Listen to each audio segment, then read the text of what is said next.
बहुत समय पहले की बात है। एक छोटे से गांव में रामू नाम का एक गरीब किसान रहता था। रामू बहुत ही मेहनती था, लेकिन उसकी जमीन बंजर थी। बहुत मेहनत करने के बाद भी फसल नहीं आती। एक दिन रामू निराश होकर जंगल में गया और पेड़ के नीचे बैठकर रोने लगा। तब उसी समय वहां एक बूढ़ी औरत आई जो अजीब सी साड़ी पहनी हुई थी। उसके हाथ में एक छड़ी थी। उसने रामू से पूछा, क्यों रो रहे हो बेटा? बुढ़िया ने रामू से पूछा, क्यों रो रहे हो बेटा? रामू ने कहा कि मैं एक गरीब किसान हूँ। मैं बहुत मेहनत करता हूँ, लेकिन कुछ।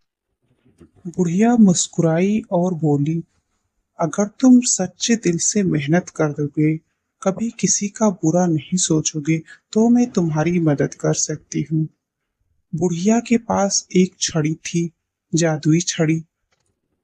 उसने जादुई छड़ी का इस्तेमाल करके एक बीज निकाला और उसे रामू को दिया और बोली, इसे ले जाओ खेत में डाल देना और रोज पानी डालना और खेत से बुरे विचारों को दूर रखना।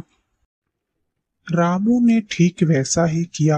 वह रोज सुबह सुबह बीजों को पानी देता और खेत की साफ सफाई रखता और मन से अच्छा सोचता।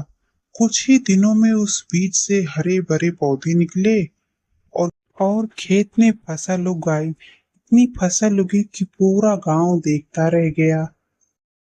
रामू अमीर तो नहीं बना, लेकिन उसके पास खाने को खूब अनाज और दिल में संतोष था। एक, एक दिन वह जंगल गया बुढ़िया को धन्यवाद कहने, लेकिन वो कभी नहीं दिखी।